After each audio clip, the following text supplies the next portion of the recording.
Sarah Thompson had always dreamed of the perfect family outing. After months of bed rest and a complicated delivery, she finally held her newborn son Liam in her arms, a tiny bundle of joy with soft curls and eyes that seemed to hold the secrets of the universe. Liam was just 4 weeks old, still adjusting to the world outside the womb, and Sarah was determined to make his first adventure memorable. Her husband, David, a software engineer with a penchant for photography, suggested the Evergreen Wildlife Sanctuary, a sprawling zoo on the outskirts of Seattle. It was a place they had visited during their dating days, where the lush greenery and exotic animals had sparked their romance. Now, with Liam in tow, it felt like closing a circle. The morning of the trip dawned crisp and clear, the kind of Pacific Northwest day where the sun peeked through the clouds like a shy child. Sarah bundled Liam in a soft blue blanket, his tiny fingers clutching at the fabric as if holding onto a lifeline. David loaded the car with diapers, bottles, and his trusty camera, humming an old lullaby under his breath. "This is going to be great," he said, kissing Sarah's forehead. "Our little guy's first zoo trip. What could go wrong?" As they drove, Sarah gazed out the window, her mind wandering to the challenges of the past month. Liam's birth had been fraught, with complications, a breech position that led to an emergency C-section. The doctors had warned her about postpartum recovery, but the joy of holding her son eclipsed the pain. She worked as a pediatric nurse, so she knew the ropes of motherhood. But nothing prepared her for the overwhelming love that surged through her veins every time Liam cooed. The sanctuary was bustling when they arrived. Families milled about, children pointing excitedly at flamingos and giraffes. Sarah and David started with the avian exhibits, Liam sleeping peacefully in his carrier against Sarah's chest. The ostriches strutted like fashion models, and the zebras grazed lazily, their stripes a mesmerizing pattern. But Sarah's heart was set on the primate section. "I've always loved gorillas," she confessed to David. "They're so intelligent, so ... human-like." Little did she know, this visit would transcend a simple sightseeing trip. The primate pavilion at Evergreen Wildlife Sanctuary had undergone a massive renovation 2 years prior. Funded by generous donors, it now mimicked the dense rainforests of Central Africa, complete with towering vines, cascading waterfalls, and hidden foraging spots, designed to stimulate the animals' natural behaviors. The western lowland gorillas, an endangered species, thrived in this environment. The troop consisted of 7 individuals, a dominant silverback named Rocco, several females, and their offspring. Among them was Zara, a 19-year-old female gorilla, with a story that could fill volumes. Born in captivity at a zoo in California, Zara had been hand-reared after her mother rejected her at birth. This early human interaction instilled in her a unique curiosity about people. As she grew, her nurturing instincts shone through. Even without her own offspring, she acted as an auntie to the troop's young, cradling them, grooming them, and protecting them from playful roughhousing. Zara's life changed dramatically when the sanctuary welcomed its first gorilla birth in over a decade. A female named Leela gave birth to a tiny female, but complications arose. Leela, exhausted and ill, refused to nurse the infant. The zookeepers stepped in, bottle-feeding the baby around the clock, but it was Zara who truly saved her. She would gently take the infant from the keepers after feedings, holding her close and providing the warmth and security only a gorilla could offer. Under Zara's care, the baby named Mia flourished, integrating seamlessly into the troop. Years later, Zara finally became a mother herself. Her first pregnancy was smooth, but the second, with her son Theo, was a nightmare. At 7 months, Zara experienced severe bleeding. A team of veterinarians, assisted by human obstetricians from a nearby hospital, performed an emergency C-section, the first of its kind at the sanctuary.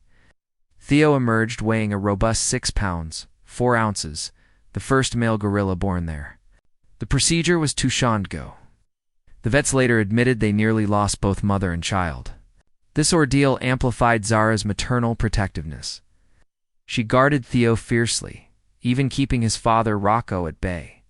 7 months on, Theo was a playful bundle of energy, his face perpetually lit with what keepers called a gorilla grin, an expression of pure, innocent joy. The keepers often joked about Zara's affinity for human babies. If a kid ever tumbled in here, Zara'd adopt them on the spot, one said during a staff meeting. But 5 years earlier, they'd just turned prophetic in a harrowing incident that made national headlines. It was a busy Saturday when a curious 4-year-old boy chasing a butterfly climbed over a barrier and fell 15 feet into the gorilla enclosure. He landed with a thud on the concrete moat, crying out in pain and fear. The troop approached cautiously. Rocco, the silverback, lumbered forward first, his massive frame casting a shadow over the child. The boy backed into a corner, sobbing for his parents who watched helplessly from above, screaming for help. Zookeepers rushed to the scene, but entering the enclosure with the silverback present was risky. Protocols dictated waiting for the gorillas to retreat indoors. As deliberations dragged on, Zara emerged from her nesting area, her own infant clinging to her back. She assessed the situation with those wise amber eyes. Ignoring the other gorillas, she approached the boy.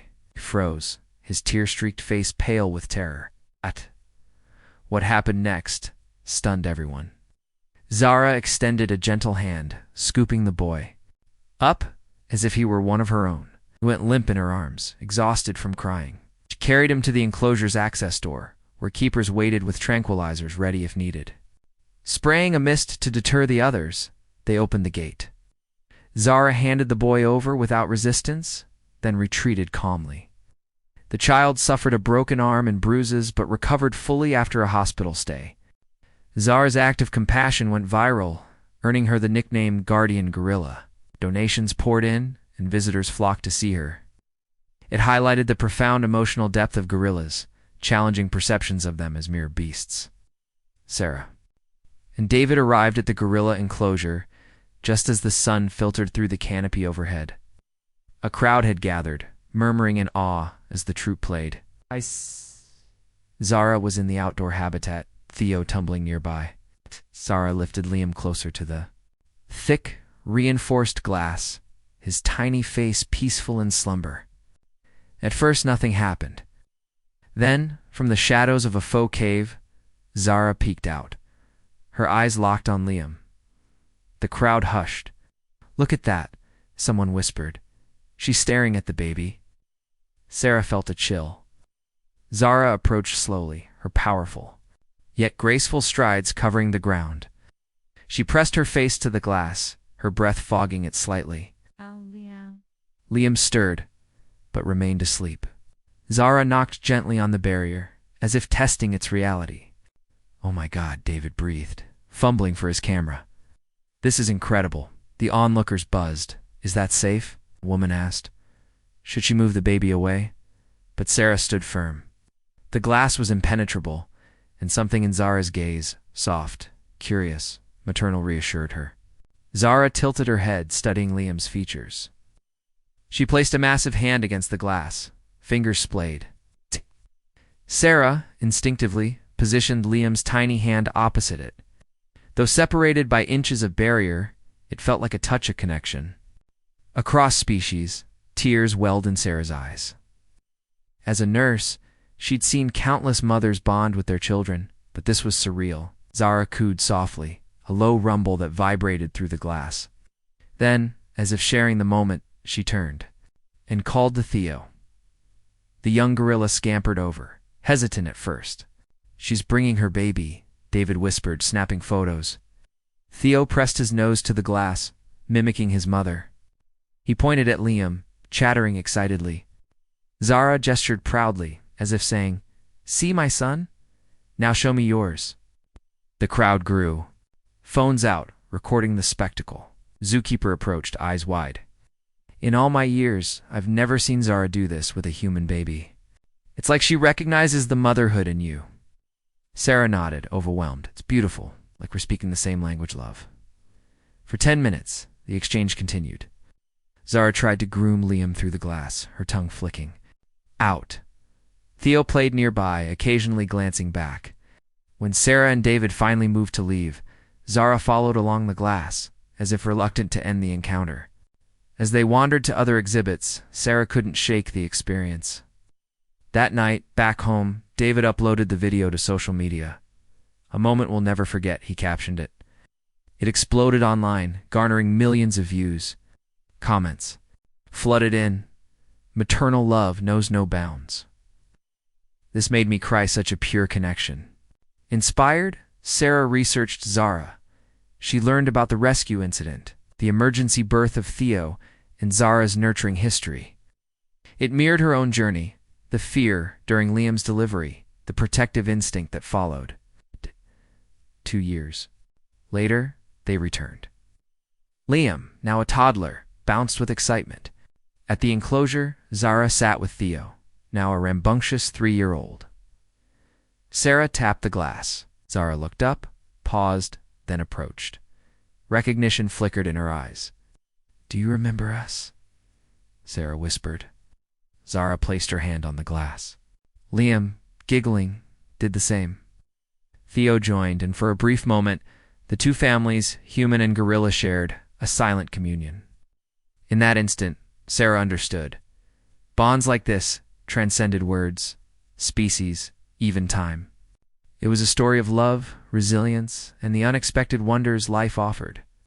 Years passed, and the Thompsons became advocates for gorilla conservation. Liam grew up hearing the tale, inspiring him to study primatology. Zara lived a long life, her troop thriving under her watchful eye. The video remained a beacon, reminding the world that empathy bridges all divides. Thanks so much for listening. See you in the next video. Have a great day.